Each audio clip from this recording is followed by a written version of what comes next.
Hello, so sorry for the delay, and I don't know why my screen does not show up, but it's okay. I'm just only the moderator. So I'm Rita. I'm a member of STEM Fellowship, and today I'm the moderator of the Judging Room B. And in this session, you will be able to see 5 of the 15 finalist teams defending their works, being questioned by 3 experts on the field.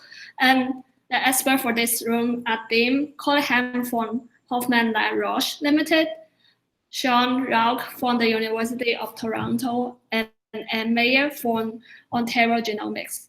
Each judge might ask up to 3 questions, and the team will have a maximum of 3 minutes to answer each question. Not all questions will be asked. Each team will have at most 18 minutes to answer the questions. If you'd like to see other finalist teams, feel free to enter one of the other judging rooms. And you can find the meeting links for this room in the Big Data Day schedule. So team 1, are you ready for the Q&A session? Yep. Okay, so now let's welcome team 1. Team 1 has the member of Catherine Chen, Danny Liu, and Nanji Suo to talk about the impact of COVID-19 related unemployment on suicide rate in Canada. So judges, you may now ask the questions.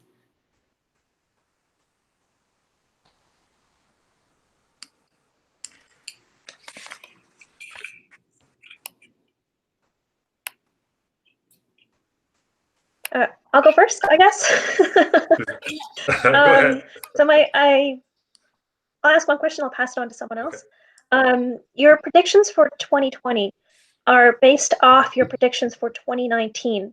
Why did you choose to have your predictions for 2020 be based off your prediction for 2019 and not 2019's actual numbers? Did I understand that right from your graphs? Hi, thank you for your question. So we collected data from the World Health Organization and StatsCan.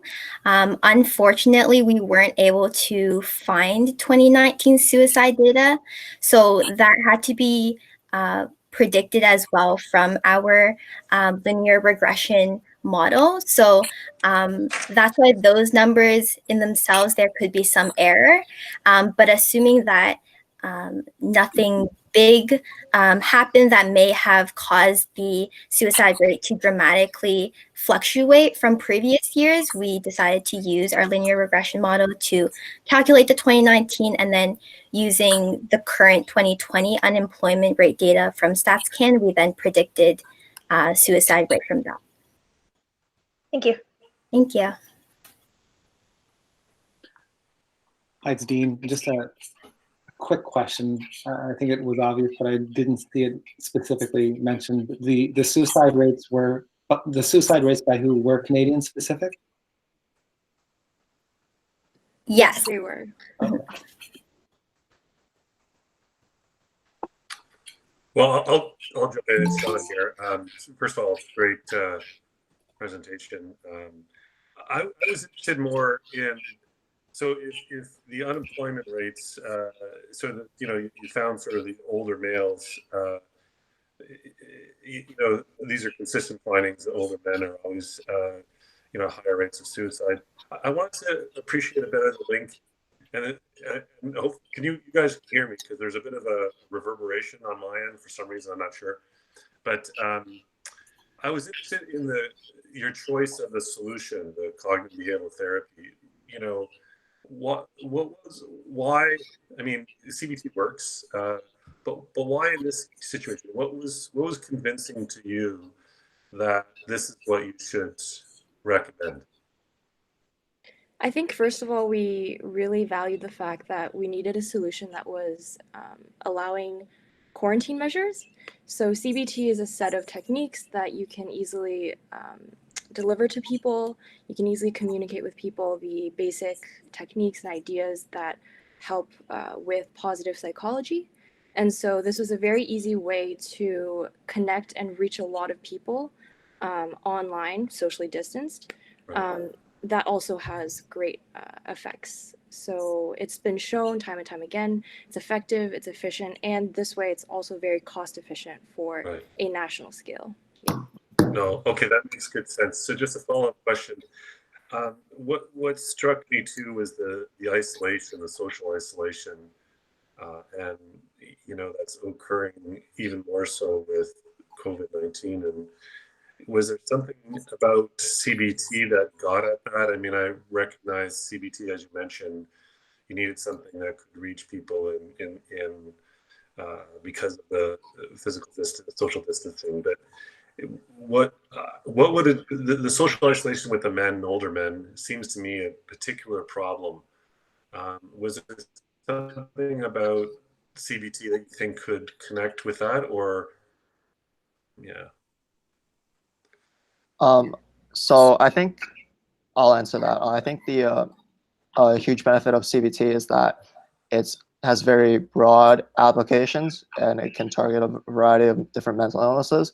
So in terms of unemployment and suicide, we know that unemployment is tied to suicide, but we're not sure like what exactly, like there's a multitude of different psychological risk factors that could be at play here. So the main thing about CBT is that it kind of covers a lot of different ones, like substance abuse, depression, anxiety. So basically, we wanted to have something that could kind of be all-encompassing for the the psychological risk factors here. So to kind of address your question, so we might not exactly be sure if it has a direct link with the older males, but we're hoping that the broad applications of CBT will be able to kind of cover that as a whole. Okay, great. Just one last question then. So if that's the case, how would you reach these men to get them engaged then? So they're isolated, they're all, you see these.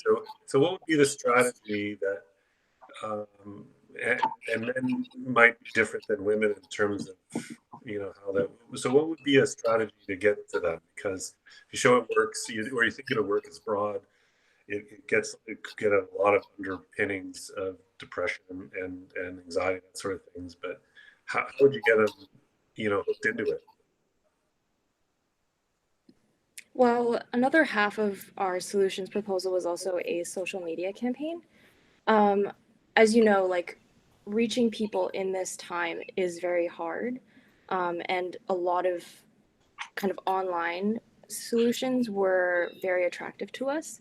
So in terms of broadcasting this message of raising awareness about mental health, broadcasting this program as well, we wanted to reach a lot of people through online means, since that is the main mode of information delivery nowadays. But yeah. Okay, thank you. I've got another question kind of related to someone question of Sean's. But first, I want to say again, congratulations on all of your hard work in the presentation and the manuscript. Very well done. Just wanted, again, to expand on the CBT program. And in the manuscript and in the presentation, you talk about the cost of the program versus the benefit. And I was wondering if you could just highlight again some of the major assumptions that go into the cost, and talk about the potential errors in specifically in the cost of the program. Okay, I can talk about that. So you wanted just to clarify, you wanted to address our cost estimation and the assumptions and errors in that estimation? Yes, please. Okay, so so basically what we did was we just made an assumption on how much it would cost for a psychologist or social worker, and then we assumed group sizes, which we averaged to be 35 per group. We assumed average program length, which we assumed to be 8 weeks, and we assumed the prevalence of mental illnesses in our target population in Canada. So we wanted to, as I mentioned earlier, CBT is very broad in application, so we wanted to kind of cover a very broad population as well. So one of the main limitations here in our cost estimate is that mental health prevalence in Canada. So what we did was we used a national survey called the Canadian Community Health Survey, which basically surveys like I think 3 or 4 million people across Canada, but like a weighted sample, so it's kind of representative of the population. However, this survey was conducted in 2018, right? So unfortunately, that was the latest version we could find. So it might be not exactly representative of the current year. So there might be fluctuations year to year. And we basically took that survey, had a bunch of questions on mental health, substance abuse, and we could kind of filter out the respondents by those questions in order to kind of make an estimate, right? So the reason why we went with this approach is because there are many estimates available for like individual mental illnesses like anxiety or depression, but our model, we wanted to make sure that we could target people with one or more of these conditions, right? So there aren't much data available on like the overlap between these kinds of illnesses and like the comorbidities. So that's why we went with this approach. But unfortunately, that means we were left to 2018 data, and given a recent survey which said that Canadians' mental health in this COVID-19 pandemic has worsened, we might be understating this cost estimation. Thanks. Thank you.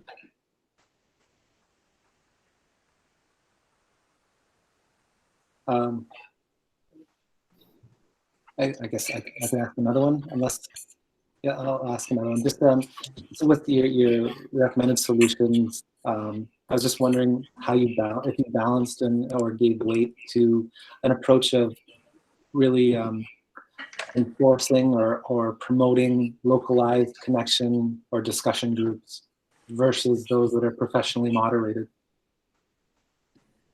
Yep. So our model would have actual like conversational group sessions with professionals, and then those would also be accompanied with education modules as well, so they can check in, learn about the program, learn about techniques.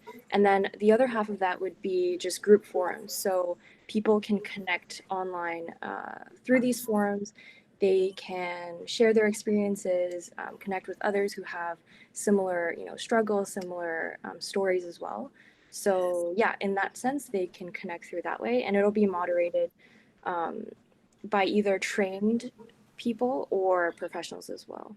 So it is moderated to some extent, but people have a lot more freedom to kind of express and look for things they want to see. Yeah. I think the question was more the emphasis on just the local community effect versus, when you're an online global community, it could be pretty spread out across the country, but I was just more thinking of the possible positive impact of it being more localized. Yeah. So for our CBT program, we do have a questionnaire that stratifies people. So one of the stratifications could be location based. So if you are in this location and you would like to speak with people in that same neighborhood, they could be placed in a focused CBT group together. We also stratify based on age, because we do feel that age might be a big factor in the different types of concerns that they may be experiencing. And then also like recovery style, we also do that. In terms of like coming together in maybe like small groups in the neighborhood, definitely I think social media was one of our big ones. So we said that we would like to have a campaign to remind people to reach out to their neighbors, to their friends, and to their family.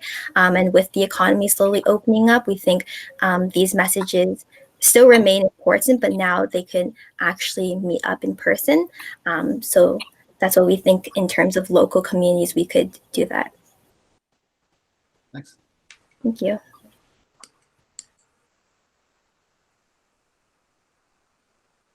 I'm good.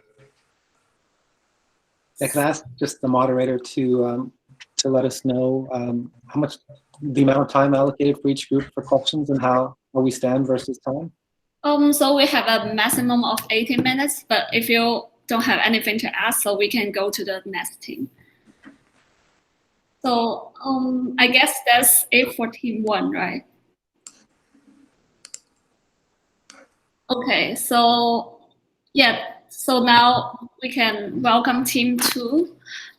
Team 2 has the member of Kathy Yan, Simran Barak, and Lisa Babalgu to talk about the impact of international, domestic, and local mobility on COVID-19 deaths. So the judges, you may now ask your questions.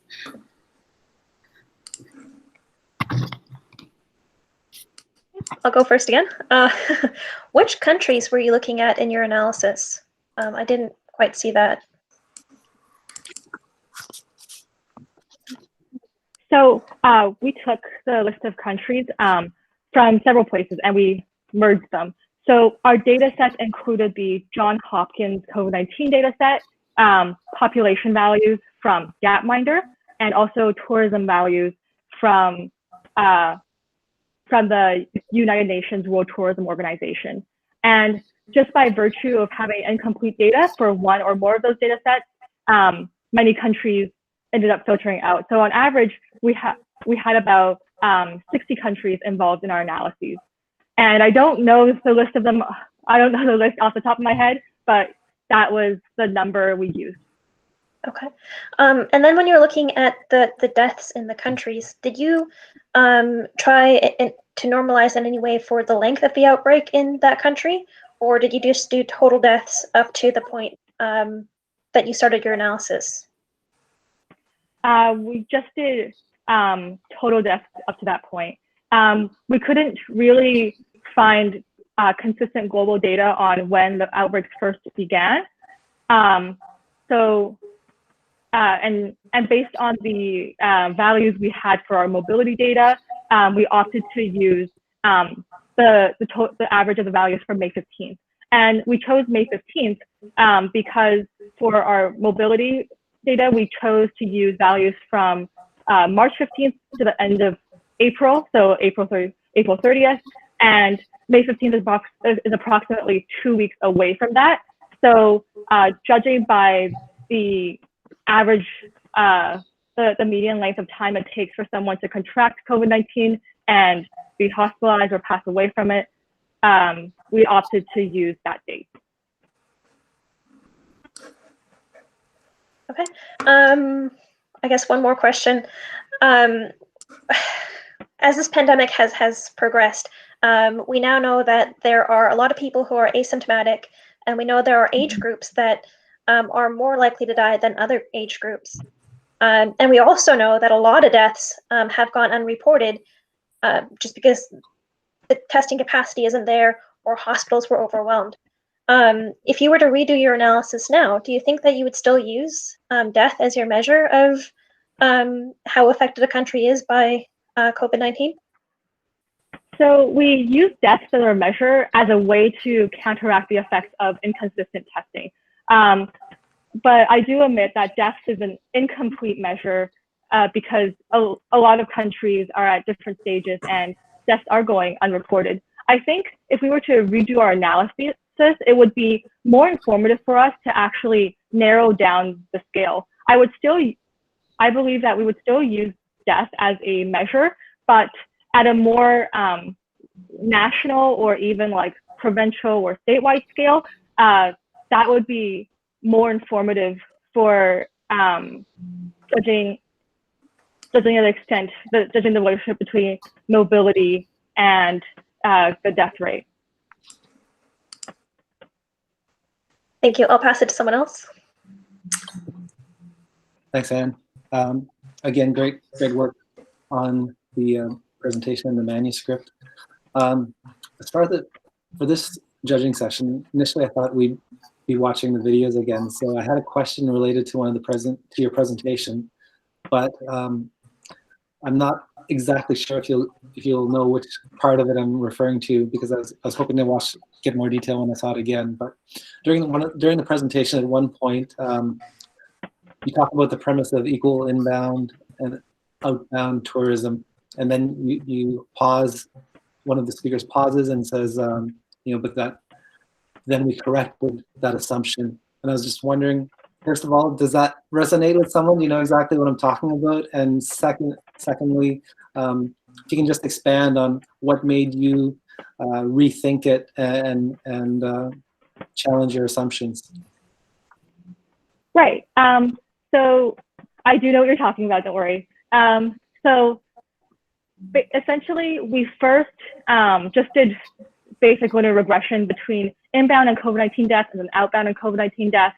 And we saw that inbound had a strong correlation, but outbound didn't. And that made us wonder, because our original assumption is that if a country is having a lot of tourism activity, doesn't that include both inbound and outbound? If a country is receiving tourists, wouldn't they also be sending out a lot of tourists because tourists are leaving again, and their own people are traveling?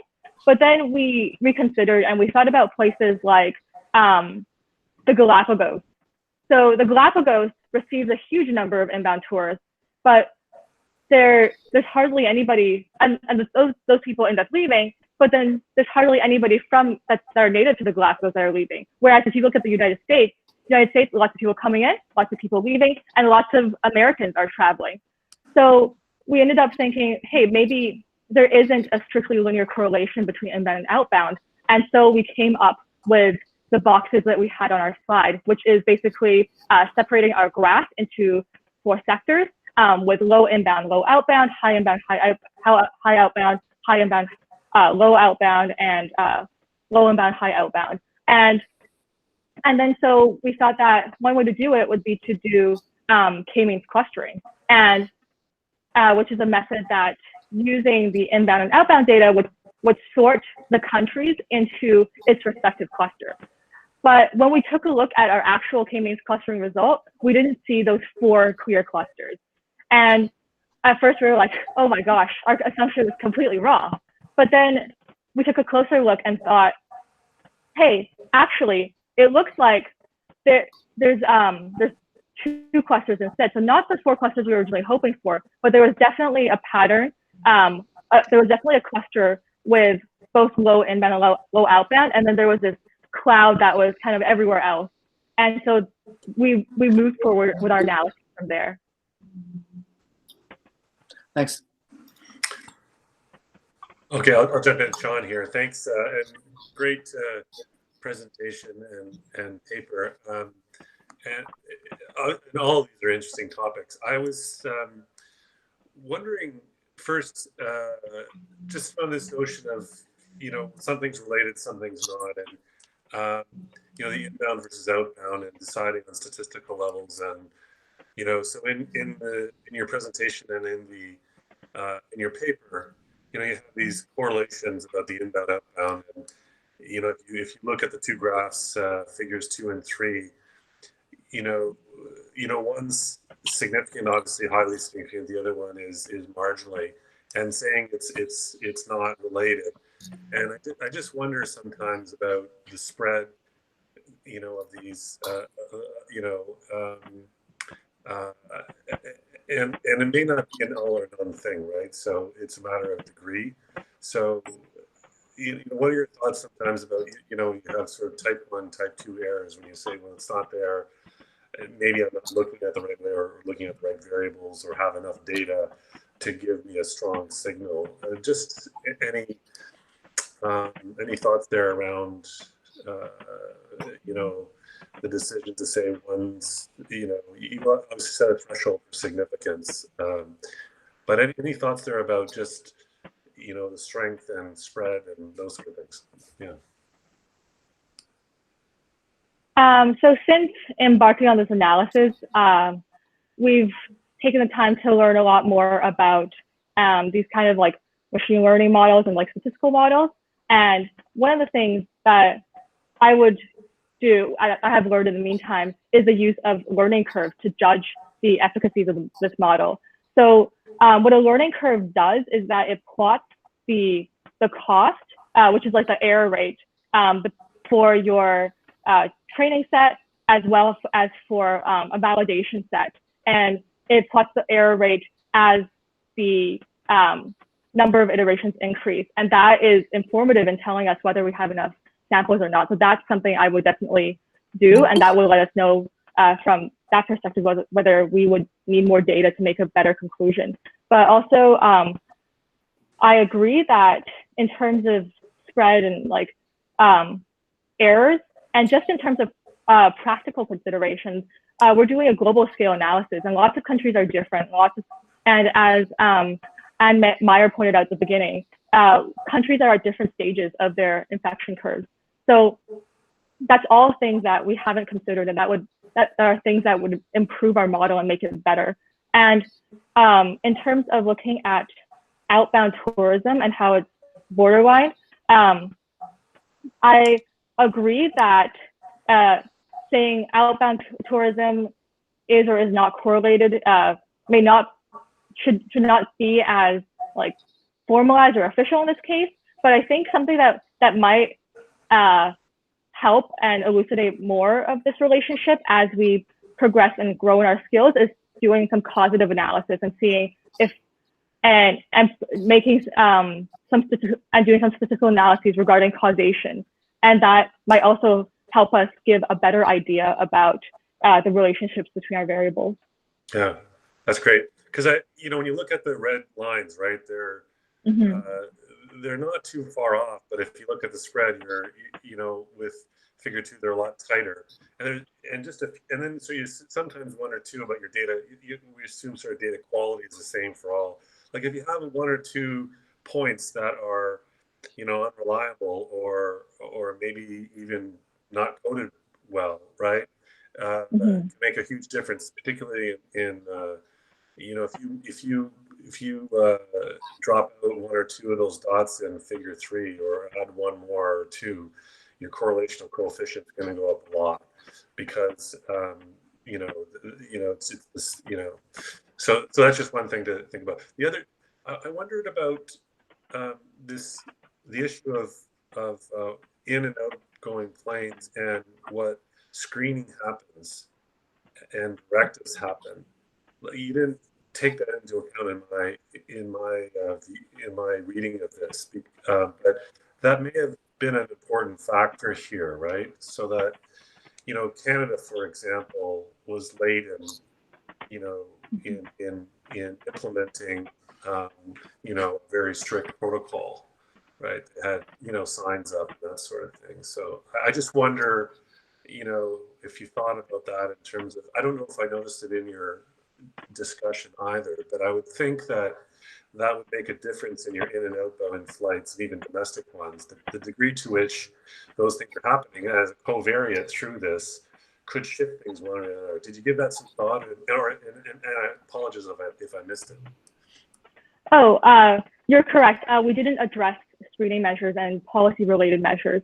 And this is because we felt that at the time, those were reactionary measures. So by the time that any government has thoroughly thought out and implemented any sort of screening at airports, by then COVID-19 had long been introduced and has spread throughout their country. So we thought that we wanted to look more at, before any measures took place, does the number of people coming in and out change the COVID-19 death rates much later? So I think that if we were to build upon our analyses now, we would definitely build some more policy measures into it. And we would also, just to address your earlier point about removing some of the points and adding some of the points, doing some like outlier analysis and getting rid of some outliers would definitely be valuable. And also, hopefully we can find some good data on how to implement like a measure for evaluating how reliable a country's reporting is. Like those are all important metrics to consider in the future. And two other quick questions. One was related to the definition of international travel. I mean, I travel quite a bit, or I'm not traveling at all right now, but when I go to the U.S., I don't really think of it's international travel, but I think it more of sort of as domestic in a way, like, you know, flying to New York. It's international, but to me, you know, I mean, it's different now with the U.S., but with our borders and what's going on south of the border with the infection rates. But, you know, I wonder too how international travel and how that influences some of these things, like and how you consider domestic, even within European countries. I don't know how like with the European Union, for example, like how that. So it's interesting, question. I don't think there's a good answer, but there's quite a bit of noise there, maybe. And just any of your thoughts, and I'll just put in the second question. What was my second question? Let me answer that one. I have another question that, the last question was, for Canada, is this, would you, from these analyses, think it's important to let the government know what you found, or is it too general with all of the data analysis that you did that it doesn't, knowing that where infections happened and that sort of thing, how much of it was travel? So 2 questions. Yeah. So for your first question, I think one of the ways to ameliorate that is to, instead of just plotting like domestic versus international, plot flight times instead. Because I agree with you. I've heard stories about how like people say like, oh, in the EU you can drive for 3 hours and go to a completely like different country, but in the US you can drive 3 hours and be in the same state. So I think plotting like flight times or travel times and taking into account the mode of travel are all important for addressing those concerns. And in terms of whether like these conclusions can be brought to the government, I think because in our analysis it's global, Canada as a country is 1 point out of 60-something points. So I think it might be too general to tell the Canadian government specifically like this based on this data you can make concrete policies. I think judging by how different each province has reacted to COVID-19 and where their curves are and what their infection rates are, I think each province should be able to analyses on like a smaller scale, like a provincial scale or like just Canada-wide scale would be more specific. But then on the flip side, that was something we considered, to be fair. However, Canada only has like 13 provinces and territories, so that is very limited data for us to go on. So it's a trade-off between specificity and having enough data to make accurate predictions and analyses. Thank you. Okay, I think that's it for Team 2. Now let's turn to Team 3. Team 3 have Emily Chen, Yuna Choi, Andrew Wong, and Shirley Zheng to present an analysis of the COVID-19 infodemic, the extensive and disproportionate impact of public figures on public behavior and sentiment towards hydroxychloroquine. Now the judges may begin ask their questions.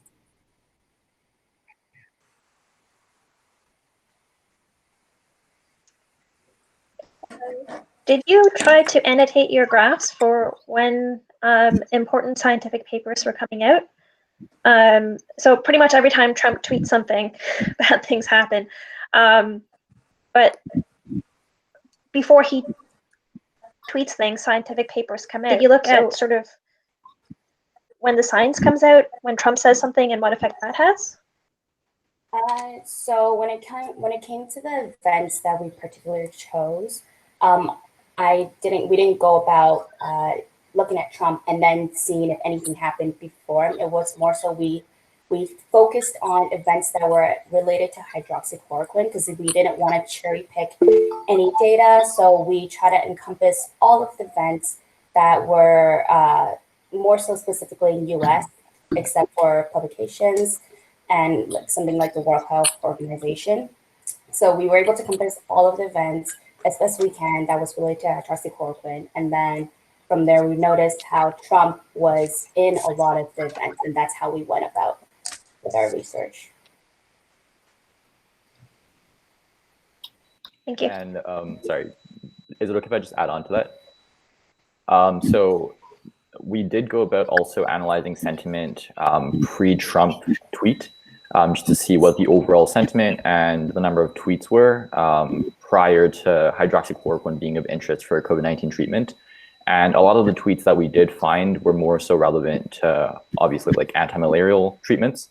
And what we found was that there are actually like very little tweets or very little traction gained prior to Trump. And because of such a low sample size, we decided to sort of disregard that portion of the analysis for the purposes of the study, just because the sentiment would have been very skewed with maybe like 3 to 4 tweets a day. And it just wasn't serving, it just wasn't a very accurate analysis to do as a baseline sentiment. Thank you. I'll jump in. Again, it's a very interesting topic, very concerning in some ways. So I had a couple of questions. One was, so first, maybe a statement. So first impressions go a long way, particularly when somebody's powerful and impressionistic. And so I wonder with the fact that the journals and the results really had very low impact in terms of, you know, having an influence necessarily in changing. Do you think that journals should get into the business of having press releases? Sometimes they do, and pushing those findings to counterbalance, you know, this. And when we say that, when you sort of frame the U.S. federal government, I think my impression of the U.S. federal government is still a good thing, and so I think you have to disentangle Trump from the federal government, because I think the U.S. federal government is, you know, gets a bad rap if we say it that way. But do you think, the first question is, do you think journals should, when they know the answer and it's a really good one, should they go out and promote it or not? What do you think? What are your thoughts there? To answer that first question, hi, can you hear me? Yes. Okay, to answer that first question, we definitely do encourage the free sharing of information, especially during an urgent public health crisis like this. We believe that leaders do need access to as much information as possible. However, the issue that we have is in the dissemination of the information. So when President Trump is announcing that hydroxychloroquine can be a game changer, even though it's still been unverified at that point and has been a very controversial drug, that we consider could be misleading to the public and could has a very large propensity for harm. And this is where we think that our solutions in terms of social media companies like Twitter better regulating the dissemination of information like this could come into play. So just to pick up on that, so we're assuming that the answer to a question is absolute, right? And we know whether, you know, like diet and exercise and losing weight, there's so many fads, you know, eat more, don't eat red meat, eat more beans, that like it goes back and forth. There's science going so many different ways. And so I still wonder whether it's good to, I mean, my question was, you know, also you're assuming that the answer is the answer, and science is always not always, even if it's strong and you do a randomized controlled trial, you know, even if you do systematic review of all those randomized trials, 100 trials, you know, there's still some that go the other way. It's picking and choosing which way they go, and to this day, we still don't know exactly what we should eat to have the best cardiovascular fitness and so on, right? Like there isn't a magic answer to that. So I guess it's making this more of a rhetorical question. I'll move on to my next one because it is and asking Twitter or Facebook to regulate this, I'm not sure is the way to go either, but that's just a Yeah. commentary. If I can just quickly also add on that, so Twitter in their misinformation policy, they do state that they prioritize regulating information that has a large propensity for harm. So with that, I think Twitter can leverage their existing policy to differentiate between, less harmful controversial topics like fad diets that you mentioned, and then more potentially very harmful controversial topics like hydroxychloroquine, where people can really take that information to try to cure themselves of COVID-19. So I think we wouldn't suggest Twitter really. We would suggest that Twitter just use their own existing policies and apply it more stringently. Okay. My other question was, I was interested to see, and hopefully I didn't miss it, but there was no mention of fake news in your kind of thinking about this, and this is about something's real or not, or how true it is or not. And I just wonder if your analyses could even be stronger if you had some way of sort of seeing, at different times, a meter of how much is sort of fake news, because people take one thing that's an answer, and regardless of whether I know it's true or not, and so I just wonder what you considered thinking about, because there is fact checking that happens. How many times Trump has said things that are incorrect, or and other search engines that can help to sort of say, well, maybe a bit more objective than a Twitter policy, but something that, would be applied similarly or fairly, I guess, across social media, to fact check. So so sort of a little bit more on the same question, just your thoughts on did you think about looking for something like that? And then I was interested, did you think about fake news? I didn't hear it mentioned at all. And what's your thoughts there? Yeah. That's a great question. And we have definitely considered misinformation and fake news for analysis. One of the biggest issues that we came across was that hydroxychloroquine, again, is a very controversial treatment. And like you said, there could be certain fads about certain things being proven one day and then have it only be disproved the other day. And I think with hydroxychloroquine, that's actually what we saw, whereby on one day, there were studies showing efficacy of hydroxychloroquine. And on the next day, it totally refuted that study, saying that it was invalid, perhaps the methodology was incorrect. And I think that's just the nature of science. With regards to treatments, it's very difficult to know what exactly is truth. And we can only be sure of, I guess, the likelihood of a certain treatment working out. And the reasons for why we didn't necessarily deal with misinformation was because it's very difficult to measure for misinformation, especially with such a controversial treatment. If we did, let's say, analyze a specific statement, let's say a statement saying hydroxychloroquine is efficacious, it might not necessarily be considered misinformation if, let's say, a study were to show its efficacy later down the line. So what we were more so concerned about was more so the influence and the magnitude of the information being released by all these figures, and sort of the general influence that they might have on the general public. That's great. And just maybe a bit of a comment. It was reassuring to see how you analyze the data and seeing the blip of the physician practice of prescribing, and then it actually went down. That's a reassuring piece for all of us, that you can see the signal for noise. And to your point, evaluate what you see one day and next day, and clinical guidelines and coming back. Should this change my thinking? So that graph was reassuring. Is probably really important to come back to. That actually went back to, and I think you indicated went back to pre-baseline levels afterwards, which is again reassuring, seeing that people can be influenced, but they get back to basics and start with an objective view, with things. So I was struck by that. I liked one of your solutions was the focus of people that have lifelong critical thinking. And I think it's a very, very admirable ambition. And I think a lot of people maybe need the motivation for that critical thinking. And I was just wondering, you mentioned a couple of local programs, but how easy or difficult do you think it would be to motivate people to be more involved in pursuing further education on critical thinking?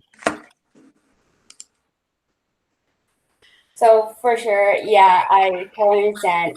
Education is always a very important aspect, but it also involves many different stakeholders, and also the person itself who want to attend, for example, these sessions that could be offered by local communities or local programs. But it is something that with other studies that I've looked at, they've mentioned education as well. So in a 2014 study by Krishna, they talked about having education as one of the components, and also using cognitive studies to implement education, and also algorithms for online social medias. For sure, it's something that requires a lot of stakeholders, but I don't think it's something that is far-reaching. It requires definitely expertise and professionals to come together to work on some kind of curriculum or even a program. But it's definitely something in the long run could be very beneficial for everyone at all ages. There is definitely no barriers to race or age, and it's definitely one of the solutions we can look forward to for a long run critical thinking for everyone. And maybe possibly related to critical thinking, but maybe not necessarily. I noticed in the appendix, there's a nice graphical representation in figure A3, the visualization of the top 60 most frequently occurring words, both positive and negative.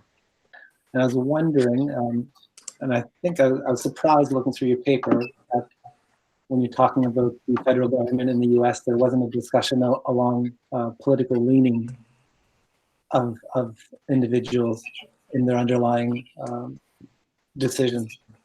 And I was wondering if you thought about, was there any way to access that kind of data? And if you could, or if you would, what kind of an impact and what would it have on your conclusions?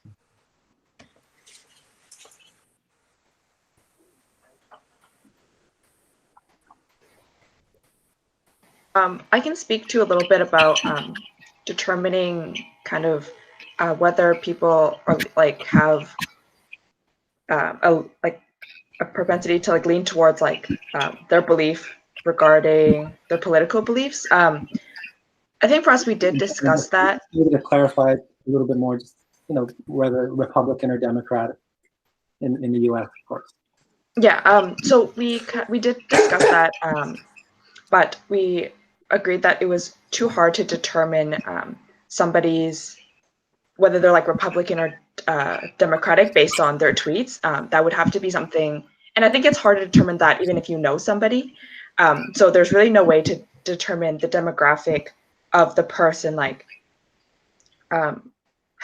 who's putting the tweet out. We did talk about doing it by graphical location, so if the state is Republican or Democratic.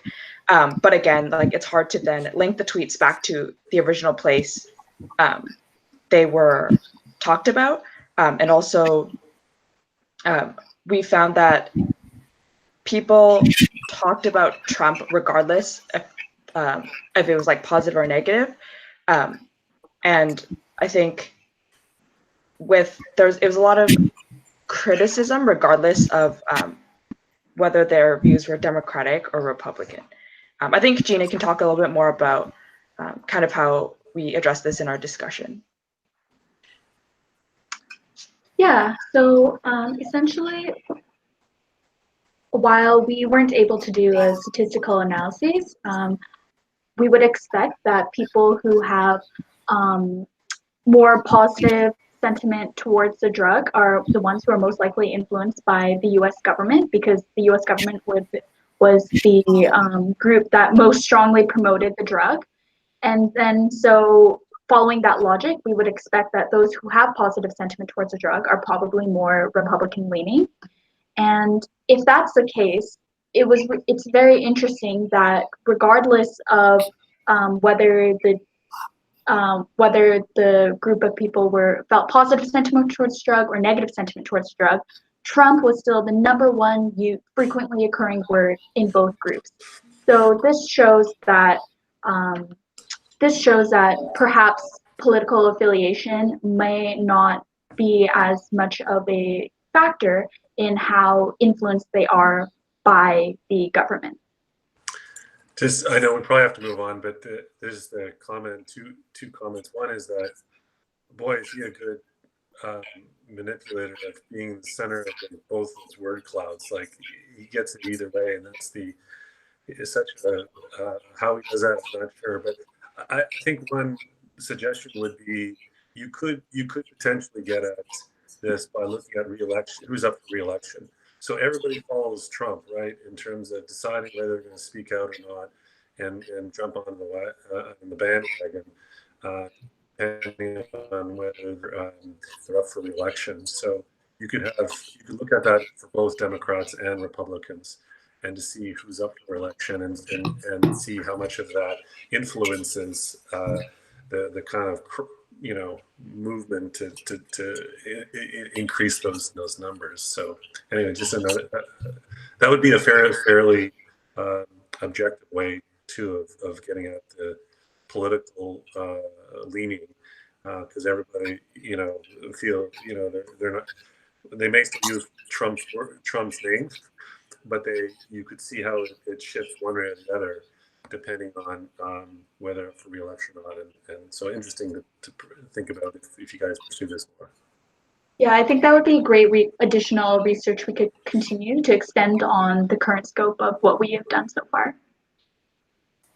And just to really quickly add on, during the literature review we did, there actually did find a study, but it was for Austria, that analyzed two political candidates that were running for, I think it was presidential elections.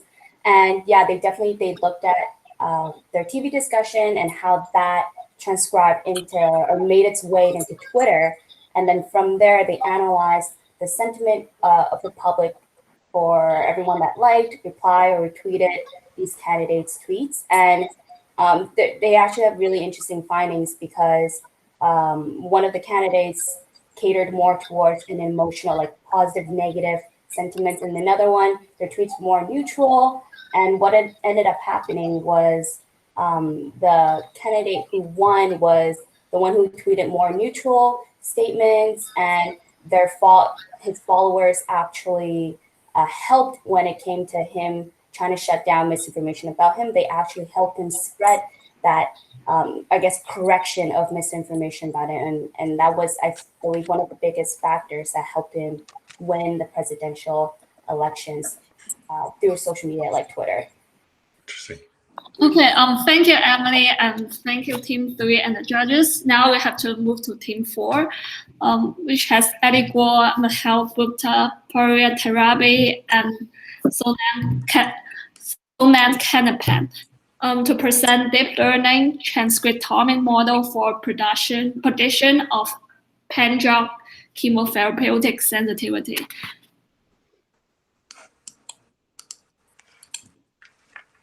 Okay. So my first question, in the cell lines, each cell line was treated with one drug, and then their IC50 was measured for that one drug, correct? And it wasn't a combination of drugs per cell line. Right. So each cell line was measured actually across all the chemotherapeutics, but each chemotherapeutic was measured individually. Okay, cool. Yeah. When you were looking at the gene expression in the AFI arrays, were you looking at the gene expression for the cell lines before they were treated with anything, or the gene expression after they've been treated with drugs and then paired? Yeah, great question. So this is gene expression quantified prior to chemotherapeutic exposure. Yeah, absolutely. Awesome. And then for your heat map, can you just walk me through the heat map? So I understand that each column is a drug, and then you have the two response groups. What does each of your blocks represent? Right, so each block is quantifying the mean chemotherapeutic efficacy of that drug in that cluster. And so Okay. the darker the color, the better that the chemotherapeutic was in terms of IC50, at a lower IC50 value. Why did you choose to represent it as the mean expression and not each individual cell line in that block? Yeah, that was something we went back and forth about quite a bit because of how many cell lines we had. It was quite busy and hard to see. Yep. I definitely do agree, though, that is a more granular representation, and it might be a little bit easier to understand that way. Okay, cool. I'm going to pass it to one of the others. Oh, Dean, we can't hear you. You're muted.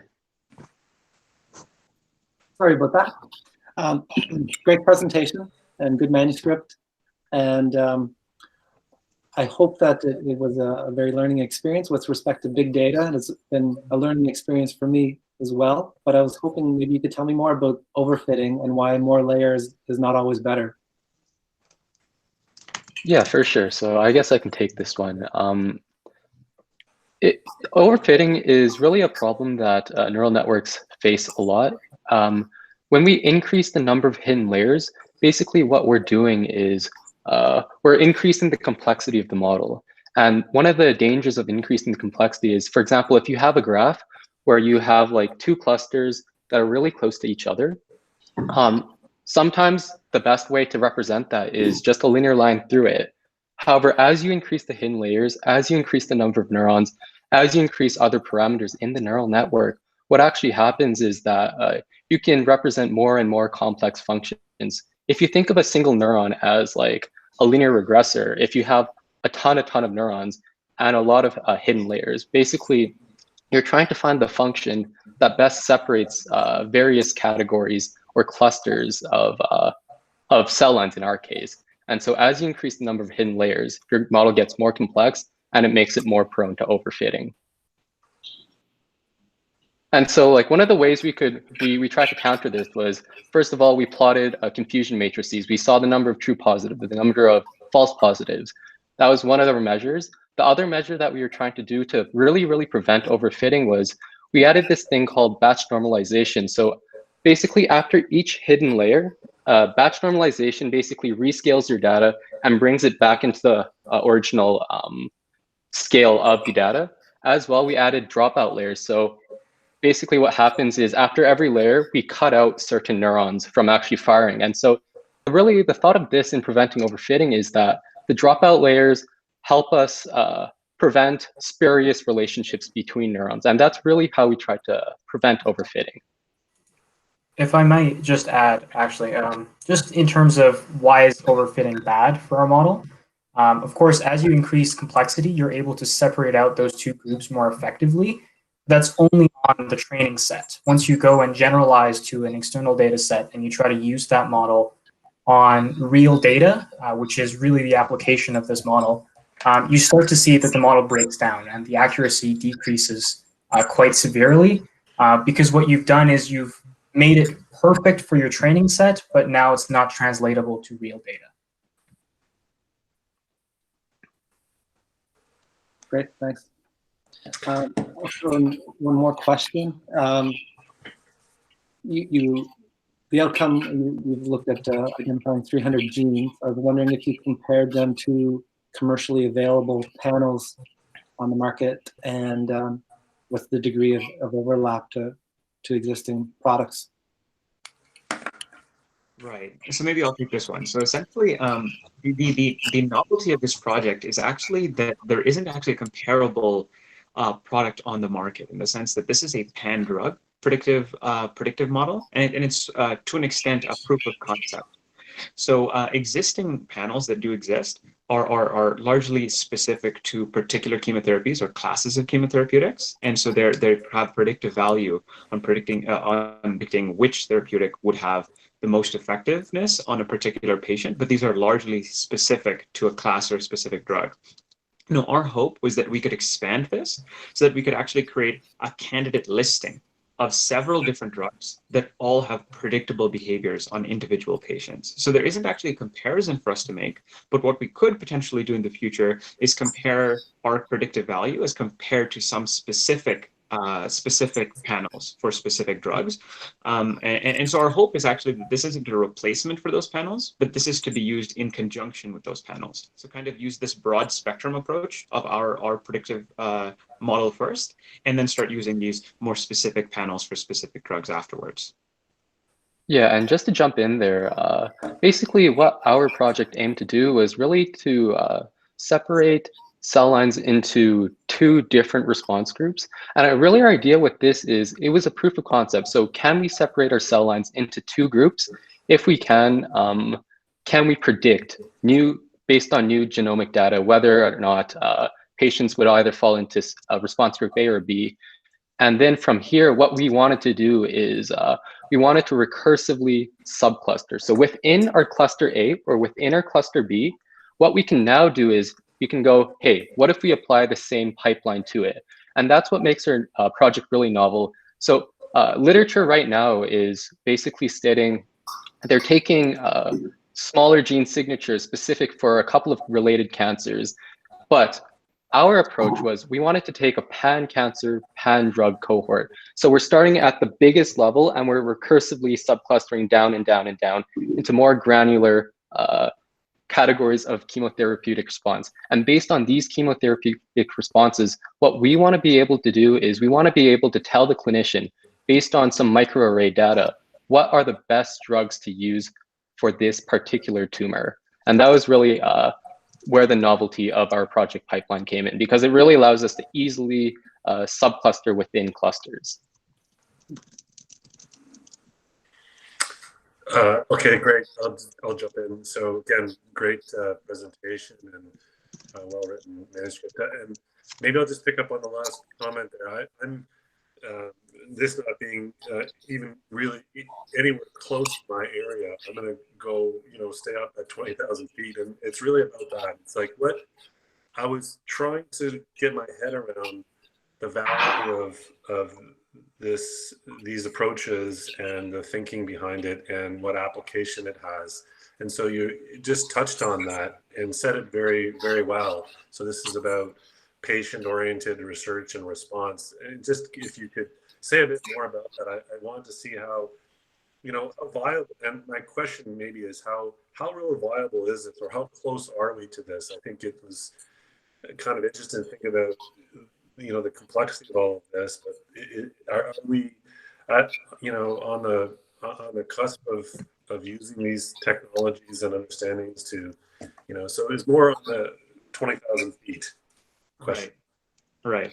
So I think that conceptually, this whole idea of precision oncology, and this was kind of something we touched on in our manuscript, but I think it's a really good way to look at it, is that precision oncology is all about being able to use the specific features of your tumor to be able to deliver the best course of treatment for that particular patient. And so we know that one of the most granular ways that we can look at a tumor are those molecular characteristics, things like gene expression and mutations.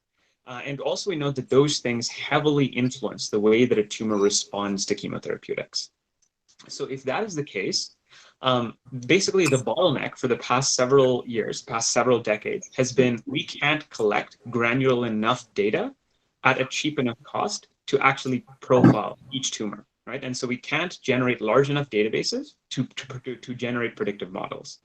And so what we've seen in the last couple of years is this scourge of affordable and widely used profilers of genetic and transcriptomic features of tumor.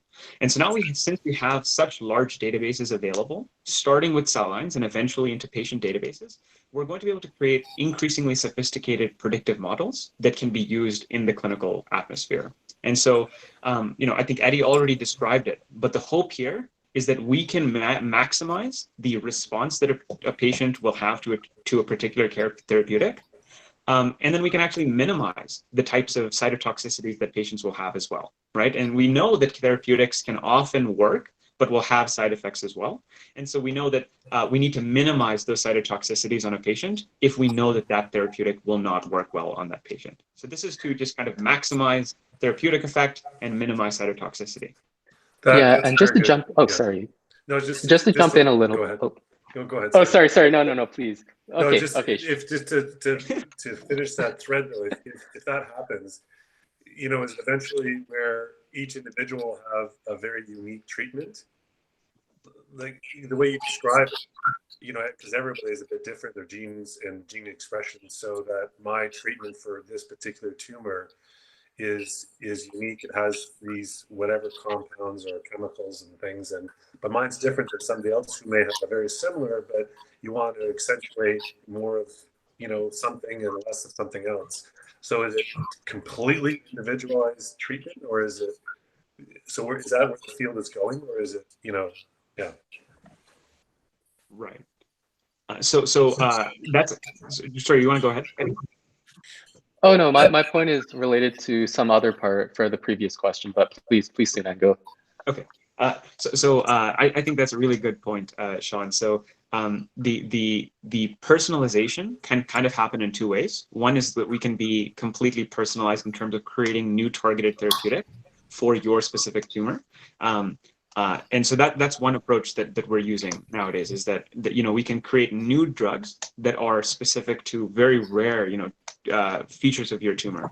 And so our hope is actually to do slightly something different, which is we're not recreating drugs or creating new drugs for new targets, but we're just using the existing drugs that we already have in our repository, and just seeing how we can best deploy them in the best way for your particular tumor. So it may actually be the case that your treatment course will be very rare and unique. But kind of, as Eddie talked about earlier, we largely believe that there are clusters of patients that are very, very similar, right? And as a result, we can personalize even within clusters. Okay. Yeah. That's great. No, thanks. Just one thing I want to add in terms of precision medicine. One of the challenges with this model is that clinicians will often be hesitant to deploy these models as accurate as they can be. And that's why we really want to take a explainable AI approach, which has been sort of a buzzword over the past 5 or 10 years, which is that you want to be able to make a model that's predictive, but also can be backed up by real biological science. And so that's one of the key points of our project, is to make sure that once we're able to make that classifier, we're also able to take a look at the features that classifier is using, and make sure that it's biologically relevant, so that we can actually justify what that machine learning algorithm is doing to a clinician that's going to be using that tool. Thank you. So I guess I'll just jump in right here. Just to go back on a previous point that we made, is that right now, basically, how tumors are separated out, like clinically, is one of the methods we do that is really by separating into anatomic locations. For example, the CNS, the skin, respiratory system, different areas of different tumors. But our model really is to say that, what if there are certain characteristics defined by the gene expression, whereby these tumors, these really, really broad spectrums of tumors, pan-cancer, are actually similar. And this is really what we're trying to do with our model, because if you see in our PCA plots on our manuscript, where we try to separate out based on clinical data, based on mutation statuses of important genes like TP53, you can really see that there isn't a very clear separation that we can make. However, when we use our clustering methods, when we use biologically agnostic feature selection applied to clustering, what you can see now is we really have two defined response groups, response group A and B. And we really try to show that with both the volcano plot, the heat map, and with the PCA plots, all of these visualization tools that help us. And really the high accuracy that we were able to achieve with our neural network after classifying the cell lines into clusters really shows that, like, pan-cancer cell lines, so all these different tumors from different areas of the bodies, can actually have a particular set of characteristics that are common among all of them. Thank you. So Anne started off the questions and made me think of something kind of related to with current cancer treatments. You know, patients may be subjected to several courses treatments, maybe sequencing of different drugs as well. And throughout that course of treatment, it will definitely have impact on the microtumor environment, but also perhaps on an impact on mutations within the tumor as well. So I'm just wondering, with your approach, would it be more a holistic approach and it absorbs that type of information, or would there be an opportunity to reanalyze at different points within the patient's treatment? That's a great question, and I think certainly you're right. And I think the advent of single-cell sequencing and technologies like that, in order to look at clonal diversity and look at changes pre-post chemotherapeutic treatment, has been quite revolutionary in that regard. And I think certainly our model doesn't encapsulate changes that happen after initial chemotherapeutic treatment. And so I think there is some potential for additional analysis, looking at what are the changes in tumor microenvironment, of course not in this data set, but in other available data sets, to see if we can potentially map out combinations of treatments that can be used that might be more efficacious in particular patients. I think that's certainly an area of new interest in oncology, and certainly something that we could do in this project as well. Okay, thank you, Team 4. Now let's move on to Team 5. With Jia Chui Liao, Yuzhou Liao, Chaochu Zhang, and Ophelia Zhao to present an analysis of COVID-19 data to identify social and policy factors affecting its progression and forecast future trends. The judges may now ask questions.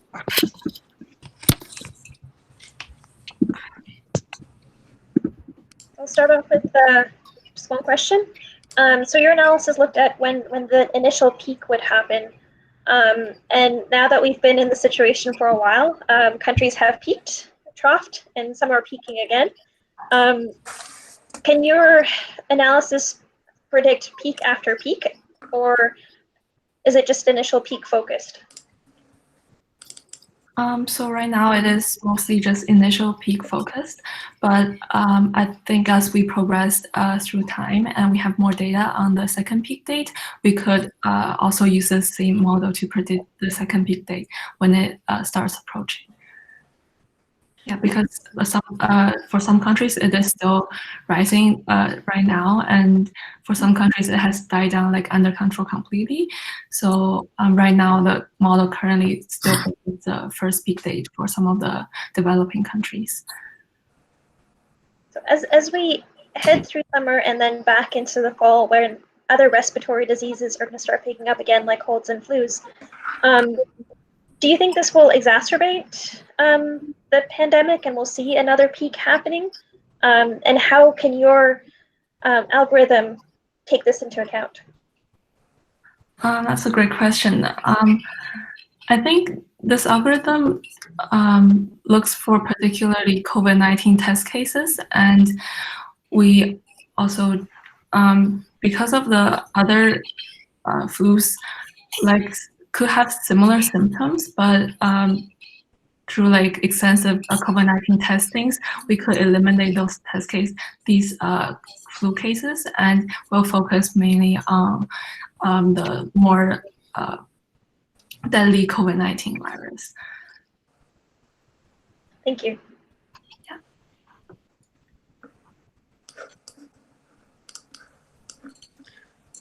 I'll jump in.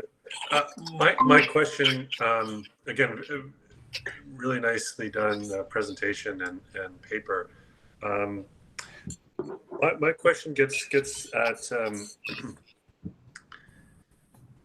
you know, with all the sophistication of understanding these trajectories and the modeling, you know, who's your best audience for this data and your results?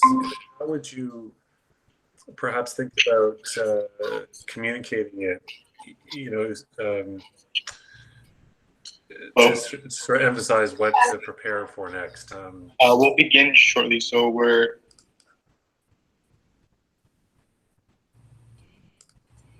Sorry? Did you hear my question? Sorry. Yeah, so who's the main audience, right? It really, because very sophisticated analysis, you have these answers. You know, who is the target audience for your? Because it's obviously got some important messages here. So, you know, who is your target audience, and what's the best way to engage them in that conversation? So our initial target was the main audience would be the government. So our recommendation essentially provides them with suggestions and how they should conduct their lockdown activities and how should they maintain their business while like trying to opening up and also trying to keep the cases low. And we also provided some timelines for them to potentially considering like reopening up airplane route and other like international businesses. And like as time progresses, they can keep feeding data into this model and see like updated information and like with more information feeded, it will be more accurate for them to make policy changes and social like adjustments in terms of like lockdown or like policies in terms of wearing masks and all that kind of stuff. Yeah, just to add something. So I think as time progress, our audience can also be the like the citizens in the countries, so that they can know how their government are performing and how their policy are implemented by their government, and then they can compare with their current their current action. For example, if when they start to wear a mask, does that like flattening the curve? Is when the social media of government to promote some effective approach, does that like time point affect the infection rate of the COVID-19? So I think that's like we should keep the information system transparent to the individuals and the citizens as well, like for those countries. Thanks. And I would also like to add on to this. And I think like just as Laurie and Jessica said, like our audience is mainly for the policymakers, because like we have analyzed some factors that CPU bad, and we mainly analyze the lockdown policy and the effect of like implementing social distancing. So I think like we also came up with the short-term and long-term solution about like as we are like planning to reopen the economy, like what are things we need to be cautious of, because we don't want to have the second wave of COVID-19, or like we can say like we try to prevent the second wave of COVID-19, and we try to like use our analysis to suggest those policymakers that what are some factors maybe like affect the progression of the COVID-19, and what are some like aspects we can be considering about as we are like thinking about reopening the economy and back to our normal life. Yeah.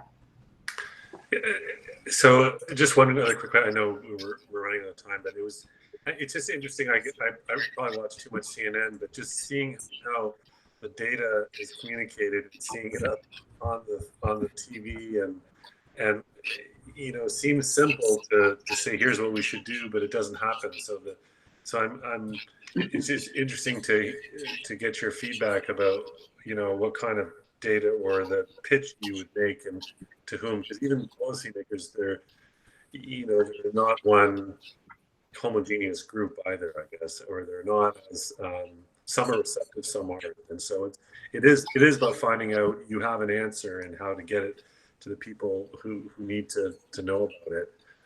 It's interesting in our world today that so I don't know if you have any other comments there, but just I watch too much CNN. I'm convinced that we should do something or do something differently, but not everybody's responding. So I don't know if you have any insight there as your data. What would you pick if you had to show one figure? What would you say or what would you do? Because I think the other thing is the bandwidth of people to sort of see too much, and they need, you know, even walking through, seeing how it's going up, you know, or you have to reach the inflection point or whatever doesn't seem to convince people enough. I wonder, even policymakers, yeah. So it's a difficult question. It's more of a rhetorical one, maybe. So sorry if it wasn't as clear. It's interesting. I hear you. I'm trying to formulate what the right question is. Yes, I can understand that because like there are many limitations that we are conducting this research because the data we have, because like we are trying to analyze like what each factor has affected the progression, but we were now able to eliminate like other factors during like the first two methods we used, like to considering whether lockdown policy and social distancing can like control the threat of COVID-19, but there are other factors. And like in the later analysis, we do use the neural network to build the machine learning model to predict the peak, to be able to consider other factors of the progression of the COVID-19. So I think like the first two methods we use is trying to focus on whether this factor has the effect of like controlling the COVID-19. So we use the time point of the lockdown time and try to use the logistic and exponential model to see like how well like we implement the lockdown policy, and later we use the very specific data of like mobility data to see whether this have a strong correlation between the infection rate and the control, the decrease of mobility data. So like what we try to do is to try to demonstrate this relationship and try to convince people that this is the effective method to control the spread of the COVID-19. Yeah. Thank you. And just to add on that, for a more specific implementation plan, because I was just thinking, I think it would be a good idea for us to publish it on some machine learning communities like Kaggle or some other websites to draw more people's attention to it. And as more people are aware of this model and as of this predicted dates, it could possibly draw more attention to of the government, the policymakers as well. Thank you. Just definitely the amount of information that we're getting related to the COVID pandemic is probably unprecedented in our time. New information is coming out all the time, and very quickly. And I was just wondering, since you've completed your manuscript, even in that short period of time, have you seen any information, any other sources related or similar to the work you've done, and whether it supports or doesn't support the work that you've done? Yeah, we have did some research and we saw some kernels on some other machine learning challenges, and their main focuses are also on mobility and social factors. So I think it is a similar trend toward this research, and also I think the prediction we used to predict the days to peak is not as popular as the prediction of the total test cases. We came up to this prediction because we think that because of the difference in testing abilities and differences in like how rural the country is and other stuff, it is quite difficult to predict accurately how many cases will there be. But we think that the days to peak should be relatively accurate because the testing capacities should be very consistent in the country. And so that is how we came up to this prediction instead of other more common predictions of test cases. And I think sometimes there's an art to the science of choosing a number of factors that you're going to investigate in a study. And in your conclusion, you mentioned that there was one of the potential limitations for the analysis is that only a few factors have been taken into consideration. I was wondering which factors may have been on the cusp of being considered in your study, and what was the rationale for why or why not they were included. So I think we consider more factors that include like the poverty rate and diabetes rate and some other demographic factors I cannot recall immediately. But if essentially we chose the ones that in the model because of some of the primary research we did for just some simple graphing of how the single factor correlate to the total cases, and we had a general idea of which one to eliminate. For example, we think that the poverty rate does not really show how the disease is transmitted, because in some countries with quite low poverty rate could still have quite high infection rate. And we also use some common sense to do the elimination as well.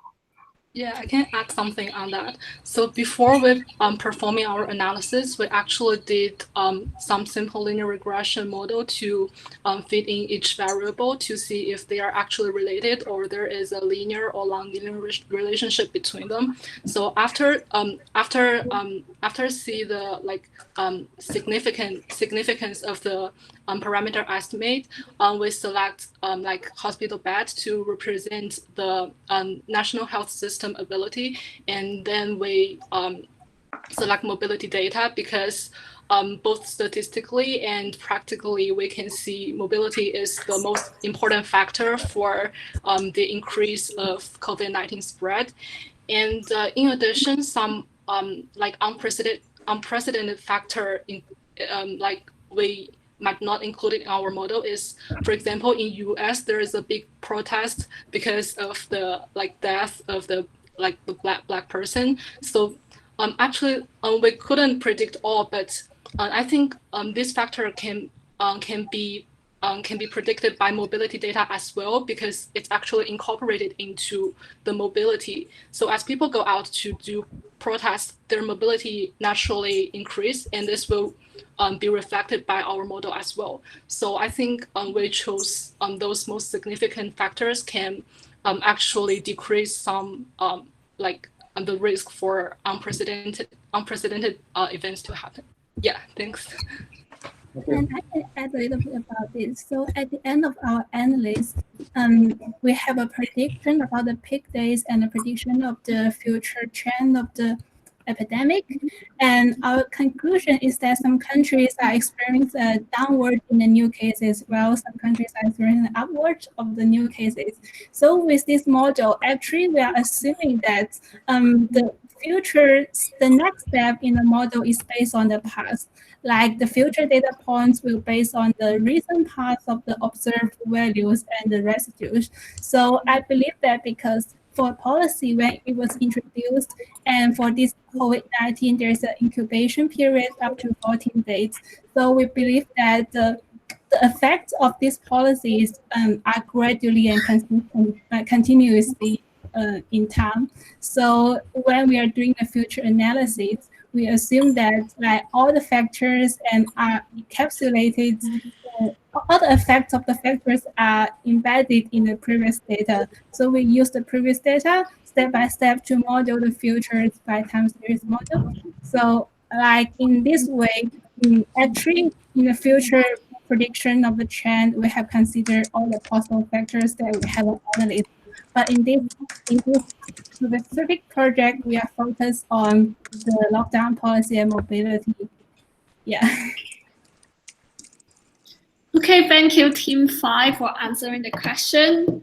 So I guess that is the end of the Q&A session of the Judging Room B. Thanks, judges, team, Dr. Rog, and Dr. Mayer for attending the events and asking questions. Each team's effort in answering the question and the audience for listening to the Q&A sessions.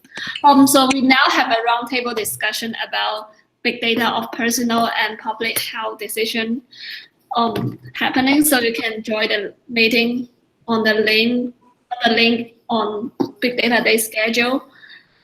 And yeah, so thank you for joining the Judgment B. Thanks to all the team. Great work. Thanks, everyone. Good luck. Take care.